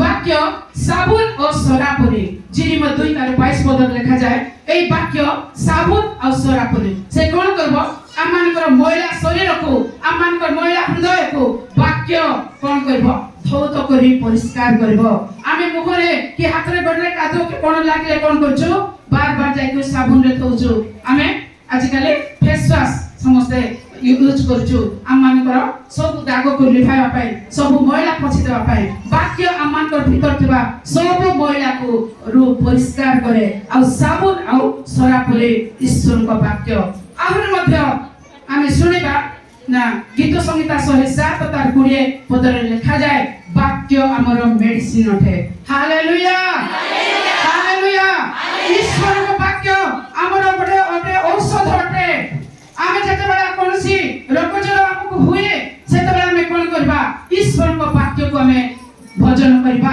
ईश्वर को वाक्य को हमें ग्रहण करबा तबे हमर रोग चली जीवो आ मोर कथा मो एठी टेस्टिमोनिज पर कहबा को चाहे गोटे सेकेंड भितरे आ मो बहुत सीरियस जाइथिले आ डॉक्टर मते मृत घोषणा करि साइथिले आ सेही समय ता पूर्वरु मो आस्ते आस्ते सीरियस सेवा को गले मोर देहरु ब्लड कमी गला आ मते जेतबेला एठा कारो पालक से मोर भाई आ से मते मेडिकल को नै करि गले आनि मोर भौणी थे बसिछि जसरस आ से थिले आ भाजो प्रेमी भाजो पालकक स्त्री से थिले आ मोर चेता हराई बसिथिले मोर देहरु ब्लड सब चली जाइथिला आ ता पूर्वरु मु केवल वाक्य रे ठिया आउथिले आ मु कहिथिले प्रभु तुमरी वाक्य रे शक्ति अछि सामर्थ्य अछि आ तुमरी वाक्य को मरि जस्पकर अछि आ तुमरी प्रहार रे मु सुस्त अछि आ ए वाक्य को मु घोषणा करिथिले आ मते मेडिकल लेबा को अनेक चेष्टा कले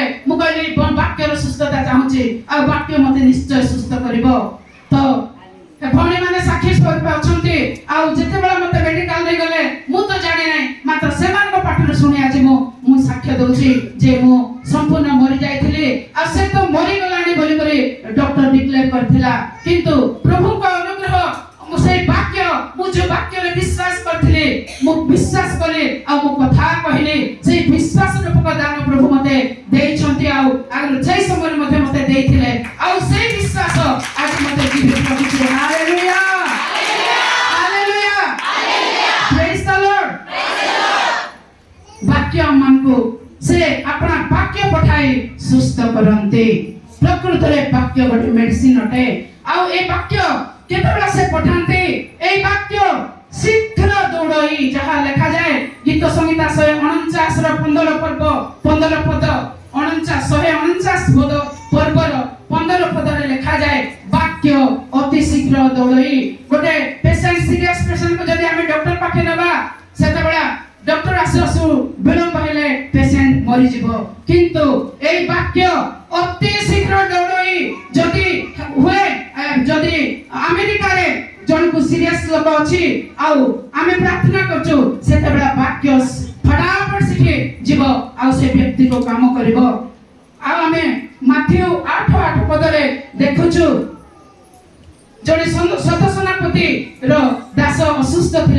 ଆଉ ସେତେବେଳେ ସେ କହିଲେ ଯୀଶୁକୁ କହିଲେ ଆଉ ଯୀଶୁ ଆଉ ମୋର ଦାସ ଅସୁସ୍ଥ ଅବସ୍ଥାରେ ପଡ଼ିଛି, ପକ୍ଷାଘାତ ରୋଗରେ ସେ ଅନେକ କଷ୍ଟ ପାଉଛି, ଆଉ ତାକୁ ସୁସ୍ଥ କରନ୍ତୁ। ସେତେବେଳେ କହିଲେ ଯୀଶୁ କହିଲେ ମୁଁ ଯାଇ ତାକୁ ସୁସ୍ଥ କରିବି। ସେତେବେଳେ ଯୀଶୁ କହିଲେ ସେତେବେଳେ ସତ ସେନାପତି କହିଲେ ଆପଣ ଯେ ମୋ ଗୃହକୁ ଆସିବେ ଏପରି ମୁଁ ଯୋଗ୍ୟ ବ୍ୟକ୍ତି ନାହିଁ, କିନ୍ତୁ ଆପଣ ପଦେ ଆଜ୍ଞା ଦିଅନ୍ତୁ। ସତ ସେନାପତି ଯୀଶୁଙ୍କୁ କହୁଛନ୍ତି ଆପଣ ପଦେ ଆଜ୍ଞା ଦିଅନ୍ତୁ, ମୋର ଦାସ ସୁସ୍ଥ ହେବ। ତ ପ୍ରକୃତରେ ଈଶ୍ୱରଙ୍କର ପଦେ ଆଜ୍ଞା ଆଜି ଆମମାନଙ୍କୁ ସୁସ୍ଥ କରିବ। ଆମେ ଗୋଟେ ଗୀତରେ ଗାଉଛୁ,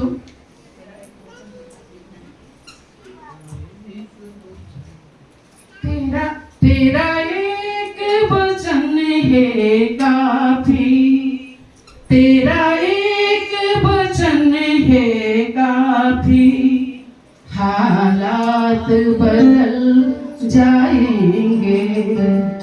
तेरा एक वचन, सिर्फ एक वचन, तेरा एक वचन, सिर्फ एक वचन, तेरा एक वचन है काफी, हालात बदल जाएंगे।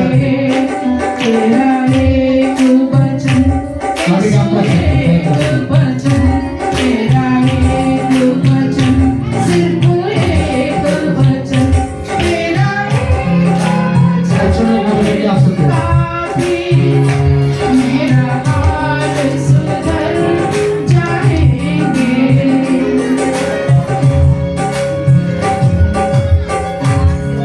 हालेलुया। परमेश्वरଙ୍କର ଗୋଟେ ପଦ ଆଜ୍ଞା, परमेश्वरଙ୍କ ପଦେ ଆଜ୍ଞା ଆମମାନଙ୍କ ଜୀବନର ସୁସ୍ଥତା ପାଇଁ କାଫି ଅଟେ। ହାଲେଲୁୟା। ସେଇ ବାକ୍ୟ, ସେଇ ବଚନ ଏଇ ବାଇବଲରେ ଲେଖା ହେଇଛି। ଆପଣ ମାନେ ଅସୁସ୍ଥ ହେଲେ କୁଆଡେ ଯିବେ? ମୁଁ କହୁନାହିଁ ଡକ୍ଟର ପାଖେ ଯାଆନ୍ତୁ, ଡକ୍ଟର ସୁସ୍ଥ କରିବ, ଠିକ କଥା, କିନ୍ତୁ ଈଶ୍ୱରଙ୍କ ବାକ୍ୟରେ ମଧ୍ୟ ସୁସ୍ଥତା ଅଛି। ଆଉ ମୁଁ ସେଇ ସୁସ୍ଥତା ଲାଭ କରିଛି, ଆଉ ସେଇ ସୁସ୍ଥତା ବାକ୍ୟରେ ମୁଁ ବାକ୍ୟ ଭରସା କଲି, ବାକ୍ୟ ବିଶ୍ୱାସ କଲି, ଆଉ ବାକ୍ୟ ମତେ ଆଜି ସୁସ୍ଥ କରି ଆପଣ ମାନଙ୍କ ସମ୍ମୁଖରେ ଠିଆ କରିଛି। ହାଲେଲୁୟା। ବାକ୍ୟ ଆମ ପ୍ରାଣର ସ୍ୱାସ୍ଥ୍ୟଜନକ ଅଟେ। ବାକ୍ୟ ଗୋଟେ ଟନିକ ଅଟେ, ଯାହା ଲେଖାଯାଏ ଗୀତ ସଂହିତା 19 ପର୍ବର 11 ପଦରେ ବାକ୍ୟ ଟନିକ ସ୍ୱରୂପେ କାର୍ଯ୍ୟ କରେ। ଆଉ ଯେତେବେଳେ ଆମେ ଦୁର୍ବଳ ହଉ, ଯେତେବେଳେ ଆମେ ରୋଗରେ ହାଲିଆ ହେଇଯାଉ, ଆଉ ଦୁର୍ବଳ ଅବସ୍ଥାରେ ଯାଉ, ଡକ୍ଟର ପାଖରେ ଆମେ ଯାଉ, ସେତେବେଳେ ବେଳେ ବେଳେ ଡକ୍ଟର ତ ଲେଖି ଦିଅନ୍ତି ଟନିକ, ଆଉ ଡକ୍ଟର ଯଦି ନ ଲେଖିଲେ ମଧ୍ୟ ଆମ ଆଡୁ ଆମେ କହିଥିବୁ ଯେ ମତେ ବହୁତ ଦୁର୍ବଳ ଲାଗୁଛି, ମତେ ଗୋଟେ ଟନିକ ଲେଖି ଦିଅନ୍ତୁ। ଆଉ ଟନିକ ଖାଇଲା ପରେ ଆମେ କଣ ହଉଛୁ? ବଳ ପ୍ରାପ୍ତ ହଉଛୁ, ଆମର ବ୍ଲଡ ଭରପୁର ହଉଛି, ଆମେ କିଛି ସତେଜ ହେଇଯାଉଛୁ, ସେଥିପାଇଁ ଆମେ ଟନିକ ବ୍ୟବହାର କରୁଛୁ। ତ ଏଇ ବାକ୍ୟ ଆମମାନଙ୍କର ଶରୀର ପାଇଁ ଗୋଟେ ଟନିକ ଅଟେ। ହାଲେଲୁୟା। ଆପଣ ମାନେ ଟନିକ ସବୁଦିନ ପିଅନ୍ତୁ, ଆପଣ ମାନେ ବଳବାନ ହେଇଯିବେ। ଆପଣ ମାନେ ଯଦି ବଳବାନ ହେବାକୁ ଇଚ୍ଛା କରନ୍ତି, ଆପଣ ମାନେ ବାକ୍ୟ ରୂପକ ଟନିକ ପ୍ରତିଦିନ ପାନ କରନ୍ତୁ।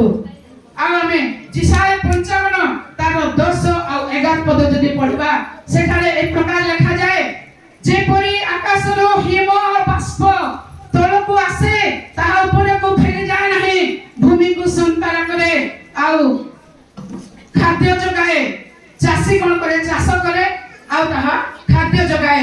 ଠିକ ସେ ପ୍ରକାର ଆମ୍ଭର ବାକ୍ୟ, ଆମେ ଯାହା କହିଅଛୁ ତାହା କାର୍ଯ୍ୟ ନ କରୁଣୁ ନିଷ୍ଫଳ ହୋଇ ଆମ୍ଭ ନିକଟକୁ ଫେରି ଆସିବ ନାହିଁ। ଈଶ୍ୱରଙ୍କ ବାକ୍ୟ ସେ ଯାହା କହିଛନ୍ତି ବାକ୍ୟ କାର୍ଯ୍ୟ କରିବା ପାଇଁ ପ୍ରଭୁ କହିଛନ୍ତି। ଆଉ ଯୋଉଟା ବର୍ଷା ବା କାକର କୋଉଠୁ ପଡୁଛି? ଆକାଶରୁ ତଳକୁ ପଡୁଛି, ସେଟା ଆଉ ଉପରକୁ ଯାଉଛି କି? ଆମେ ଟିକେ ଯିବାର ଦେଖିଛୁ କି? ମୁଁ ତ ଦେଖି ନାହିଁ, ଯେ ଯଦି ଦେଖିଛନ୍ତି କୁହନ୍ତୁ, ଯିବ କି? ଯିବ ନାହିଁ।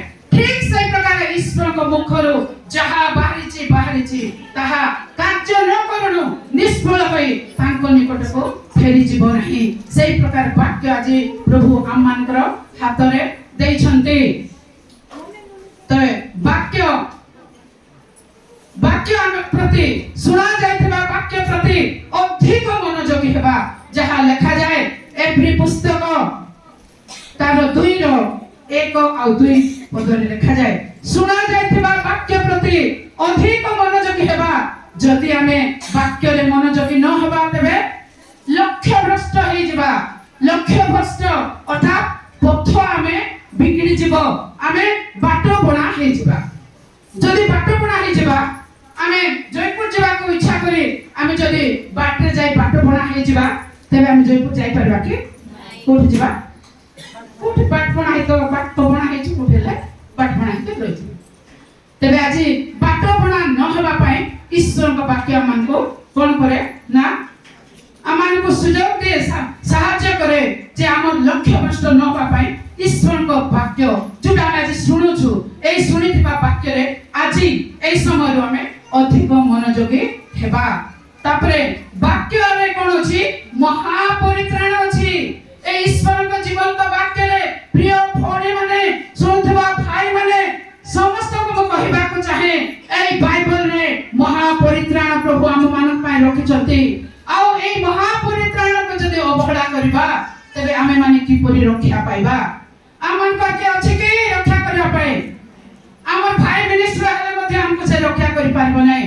ଆମର କିଛି ଆମର ରିଲେଟିଭ୍ସ କେ କଲେକ୍ଟର ହେଇଥିଲେ ମଧ୍ୟ ସେ ଆମକୁ ରକ୍ଷା କରିପାରିବ ନାହିଁ। କେବଳ ଈଶ୍ୱରଙ୍କ ବାକ୍ୟ ହିଁ ଆମମାନଙ୍କୁ ରକ୍ଷା କରିବ। ତେଣୁ ଆମେ ବାକ୍ୟ ପ୍ରତି ଅବହେଳା ନାହିଁ, ବାକ୍ୟରେ ଆହୁରି ଅଧିକ ମନୋଯୋଗ କରିବା। କେମନ୍ତି ସ୍ୱର୍ଗେ ଯିବା, ଆହା କିପରି ସ୍ୱର୍ଗେ ଯିବା, ହାତେ ବାଇବଲ ଧରି ଗିରିଜାକୁ ଯିବା। ଯାଉଥା ହାତେ ବାଇବଲ ଧରି ଗିରିଜାକୁ ଯିବା। ଯାଉଥା ଯାଉଥିଲେ କିସ ହେବ, ଯାଉଥିଲେ କିସ ହେବ, ବାକ୍ୟ ସବୁ ନ ଜାଣିଲେ କେମନ୍ତି ସ୍ୱର୍ଗେ ଯିବା, ଆହା କିପରି ସ୍ୱର୍ଗେ ଯିବା। ହାଲେଲୁୟା। ପ୍ରିୟ ଭଉଣୀମାନେ କେମିତି ସ୍ୱର୍ଗକୁ ଯିବା ପାଇଁ ଇଚ୍ଛା କରୁଛନ୍ତି? ଇଚ୍ଛା ତ ସମସ୍ତଙ୍କର ଅଛି, ମୁଁ ଜାଣିଛି। ମୁଁ ଯଦି କହିବି କିଏ କିଏ ସ୍ୱର୍ଗକୁ ଯିବ ହାତ ଉଠାଅ, ସମସ୍ତଙ୍କର ହାତ ଉଠିବ, ମୁଁ ବି ହାତ ଉଠାଇବି। ତେବେ ସ୍ୱର୍ଗକୁ ଯିବା ପାଇଁ ସମସ୍ତଙ୍କର ଇଚ୍ଛା, କିନ୍ତୁ କେମିତି ଯିବା? ବାକ୍ୟ ଯଦି ଧରି ନଥିବା, ବାକ୍ୟ ଯଦି ପଢି ନଥିବା, ବାକ୍ୟ ଯଦି ଜାଣି ନଥିବା ତେବେ ଆମେ ସ୍ୱର୍ଗ ରାଜ୍ୟକୁ ଯାଇପାରିବା ନାହିଁ। ଏଇ ବାକ୍ୟ ଆମମାନଙ୍କୁ ସ୍ୱର୍ଗ ରାଜ୍ୟକୁ ନେବ। ହାଲେଲୁୟା।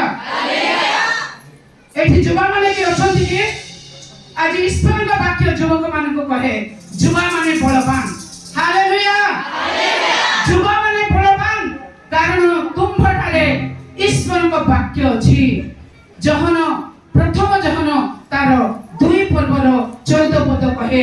ପ୍ରଥମ ଯୋହନ 2 ପର୍ବର 14 ପଦ କହେ ଯୁବାମାନେ ବଳବାନ। କାରଣ କାହିଁକି ବଳବାନ ହେଲେ? କାରଣ ସେମାନଙ୍କଠାରେ ଈଶ୍ୱରଙ୍କ ବାକ୍ୟ ଅଛି। ହାଲେଲୁୟା।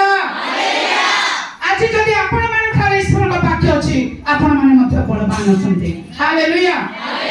ଆଉ ବାକ୍ୟ ଯଦି ନାହିଁ ତେବେ ତାର ବିପରୀତ ଅର୍ଥ କ'ଣ? ଦୁର୍ବଳ ଆପଣମାନେ। ଆଉ ଯେ ବାକ୍ୟ ଜାଣି ନାହିଁ ସେ ସୂକ୍ଷ୍ମ ଅସ୍ଥି ସ୍ୱରୂପ, ଶୁଖିଲା ହାଡ଼ ଅଟେ। କହିବାକୁ ଗଲେ ମୋଟାମୋଟି ଭାବେ କହିବାକୁ ଗଲେ ଯେଉଁମାନେ ବାକ୍ୟ ଜାଣିନାହାନ୍ତି, ଯେଉଁମାନଙ୍କ ପାଖରେ ବାକ୍ୟ ନାହିଁ, ସେମାନେ ମରିଗଲା ବ୍ୟକ୍ତି ଅଟନ୍ତି, ସେମାନେ ମୃତ ସହିତ ସମାନ ଅଟନ୍ତି। ତ ଆଜି ଆମେ ବାକ୍ୟକୁ ସେଥିପାଇଁ ବହୁ ମାତ୍ରାରେ ସଂଗ୍ରହ କରିବା, ଯେହେତୁ ବାକ୍ୟ ଶୁଣିବାର ଦୁର୍ଭିକ୍ଷ ସମୟ ଆସୁଅଛି। ଆମସ ତାର 8 ତାର 11 ପଦ କହେ ଆମେ ଗୋଟେ ଦୁର୍ଭିକ୍ଷ ପ୍ରେରଣ କରିବା। ଆଉ ଅନ୍ନ କି ଭୋଜନର ଦୁର୍ଭିକ୍ଷ ନୁହେଁ, କିନ୍ତୁ ବାକ୍ୟ ଶୁଣିବାର ଦୁର୍ଭିକ୍ଷ ସମୟ ଆସୁଅଛି। ପ୍ରିୟମାନେ, ଏ ବେଳ ଥାଉ ଥାଉ, ଏ ସମୟ ଥାଉ ଥାଉ ଆମେ ବାକ୍ୟକୁ ସଂଗ୍ରହ କରିବା। ବାକ୍ୟକୁ ଆମେ ସଂଗ୍ରହ କରିବା। ଆମେ ଶୋଇ ରହିଥିଲେ ହେବ ନାହିଁ, ଆମେ କୌଣସି କାର୍ଯ୍ୟରେ ମାତି ରହିଥିଲେ ହେବ ନାହିଁ। ଆଜି ଆମେ ସମୟ ବାହାର କରିବା। ଦିନକୁ ପ୍ରଭୁ ଆମକୁ କେତେ ସମୟ ଦଉଛନ୍ତି? ମୁଁ ମଧ୍ୟ ମୋର ଟାଇମ୍ ଓଭର ହେଇଗଲାଣି, କିନ୍ତୁ ମୋତେ କ୍ଷମା କରନ୍ତୁ। ମୋର ବାକ୍ୟ ସମାପ୍ତ କରିବା ପାଇଁ ମୋତେ ସୁଯୋଗ ଦିଅନ୍ତୁ, ଅଳ୍ପ କିଛି କରିବି। ଆଉ ସେଥିପାଇଁ ଦୌଡୁଛି।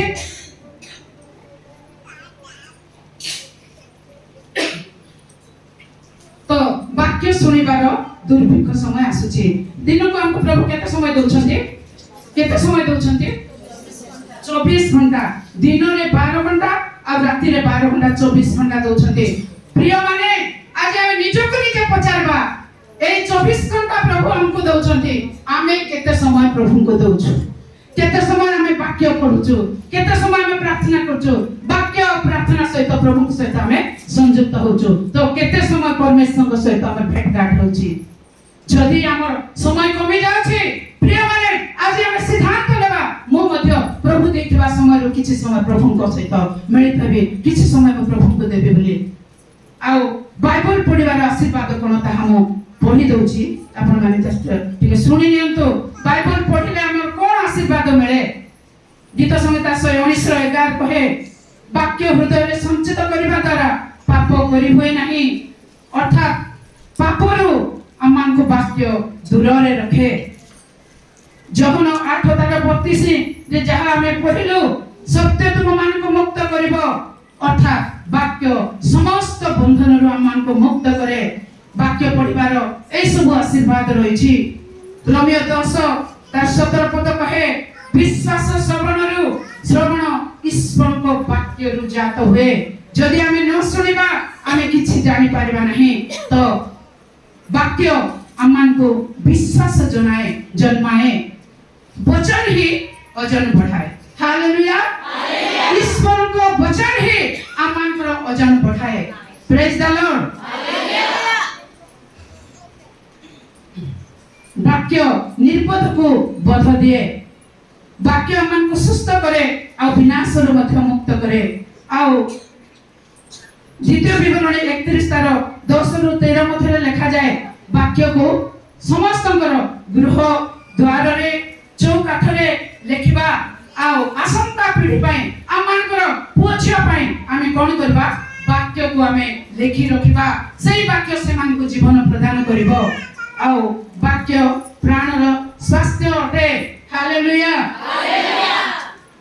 ବାକ୍ୟ କେବେ ମଧ୍ୟ ବଦଳେ ନାହିଁ ପ୍ରିୟ ଭାଇ ଏବଂ ଭଉଣୀମାନେ ବାକ୍ୟ କେବେ ବି ବଦଳେ ନାହିଁ ତେଣୁ ଆମେ ବାକ୍ୟର ପ୍ରେମିକ ହେବା ଆଉ ଆମେ ଅନ୍ୟମାନଙ୍କୁ ମଧ୍ୟ ବାକ୍ୟର ପ୍ରେମିକ ବା ପ୍ରେମିକା କରାଇବା ଆଉ ବେରର ଯିହୁଦୀମାନେ ଥିଲେ ସେମାନେ ବାକ୍ୟକୁ ବହୁତ ଭଲ ପାଉଥିଲେ ଆଉ ସେମାନେ ପାଉଲ ଆଉ ସିଲାଙ୍କର ଶିକ୍ଷାକୁ ଶୁଣୁଥିଲେ ଆଉ ସେମାନେ ଏହା ସତ କି ନା ଜାଣିବା ପାଇଁ ସେମାନେ କ'ଣ କରୁଥିଲେ ପ୍ରତିଦିନ ଶାସ୍ତ୍ର ଅନୁସନ୍ଧାନ କରୁଥିଲେ ବାକ୍ୟ ପାଉଲ ସିଲାଙ୍କର ଶିକ୍ଷା ଏମାନେ ସତ କହୁଛନ୍ତି କି ନାହିଁ ସେଟା ଜାଣିବା ପାଇଁ କ'ଣ କରୁଥିଲେ ପ୍ରତିଦିନ ବାକ୍ୟ ବା ଶାସ୍ତ୍ରକୁ ସେମାନେ ଅନୁସନ୍ଧାନ କରୁଥିଲେ ଏଥିପାଇଁ ପ୍ରିୟ ଭାଇ ଏବଂ ଭଉଣୀମାନେ ଆମେ ବାଇବଲ ଖ୍ରୀଷ୍ଟିଆନ ହେବା ଆବଶ୍ୟକ ରହିଛି ଆଉ ଯେହେତୁ ଆମେ ମାନେ ପ୍ରଥମ ପିତର 1:23 ପଦ କହେ ଅକ୍ଷୟ ବୀଜରୁ ଜୀବନ୍ତ ଚିରସ୍ଥାୟୀ ବାକ୍ୟରୁ ଆମେ ମାନେ ଜାତ ହୋଇଅଛୁ ସେଥିପାଇଁ ଆମେ ମାନେ ବାକ୍ୟ ବା ବାଇବଲକୁ ଭଲ ପାଇବା ଯେହେତୁ ଏ ବାଇବଲ मेरी जिंदगी है ए बाइबल मेरी जिंदगी है ए बाइबल मेरी जिंदगी है ए बाइबल मेरी जिंदगी है ए बाइबल ए बाइबल ए बाइबल ए बाइबल ए बाइबल ए बाइबल ए बाइबल मेरी जिंदगी है ए बाइबल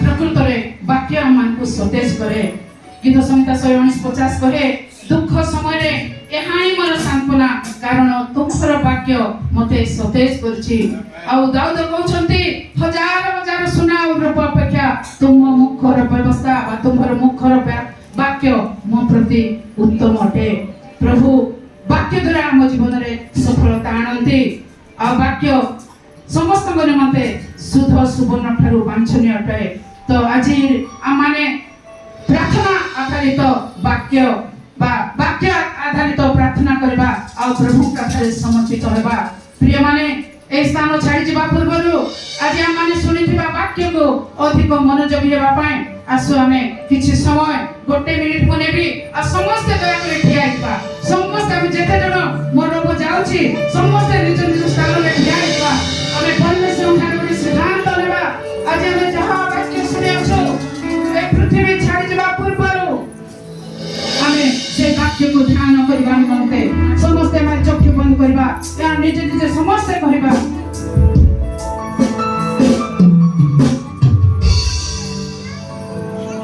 प्रियମାନେ ସମସ୍ତେ ଆମେ ପ୍ରଭୁଙ୍କୁ କହିବା, ସମସ୍ତେ ଆମେ ଚକ୍ଷୁ ବନ୍ଦ କରିବା ଆଉ କହିବା ପ୍ରଭୁ ଯୀଶୁ ଆଉ ତୁମରି ବାକ୍ୟ ଯେମିତି ପ୍ରଚୁର ଭାବେ ମୋ ଜୀବନରେ ବାସ କରିବ, ମୋ ହୃଦୟରେ ବାସ କରିବ। ଏଥିପାଇଁ ପ୍ରଭୁ ମୁଁ ତୁମଠାରେ ସମର୍ପିତ ହୋଇଯାଉଛି। ସମସ୍ତେ ଆମେ ପ୍ରାର୍ଥନା କରିବା, ସମସ୍ତେ ଆମେ ପ୍ରଭୁଙ୍କ ପାଖରେ ସମର୍ପିତ ହେବା। ଏହି ସ୍ଥାନ ଛାଡ଼ି ଯିବା ପୂର୍ବରୁ ଯାହା ବାକ୍ୟ ବୁଣା ଯାଇଛି ତାହା ଯେମିତି ଆମେ ଘରକୁ ନେଇଯିବା, ଆମ ଜୀବନରେ ରଖିବା ଆଉ ତାହା ଆମର ଆଗାମୀ ପିଢ଼ିକୁ ଜଣାଇବା ଆଉ ଆମେ ଅନନ୍ତ ଜୀବନର ଅଧିକାରୀ ହେବା। ଯେଉଁ ବାକ୍ୟ ଆମକୁ ଅନନ୍ତ ଜୀବନ ଦିଏ ସେହି ବାକ୍ୟକୁ ନେଇଯିବା। ସମସ୍ତେ କହିବା ପ୍ରଭୁ ଯୀଶୁ ମୁଁ ତୁମଠାରେ ନିବେଦନ ପ୍ରାର୍ଥନା କରୁଛି, ମୁଁ ତୁମଠାରେ ସମର୍ପିତ ହେଉଛି। ଆଜି ଆମେ ଯାହା ଶୁଣିଛୁ ତାହା ଯେମିତି ଯୋଡ଼େଇ ଆସି ନେଇ ନ ଯାଏ, ସେଥିପାଇଁ ପ୍ରଭୁ ତୁମେ ସୁରକ୍ଷିତ ଭାବେ ରଖ। এই ବାକ୍ୟ ମୋ ଜୀବନରେ ସଂସ୍ଥାପିତ କର। এই ବାକ୍ୟ ଦ୍ୱାରା ମୁଁ ଯେମିତି ସ୍ୱର୍ଗ ରାଜ୍ୟ ପହଞ୍ଚି ପାରିବେ, ଏଇଟା ମୋତେ ସାହାଯ୍ୟ କର ବୋଲି ଆମେ ସମସ୍ତେ ସମର୍ପିତ ହେବା। ଧନ୍ୟବାଦ।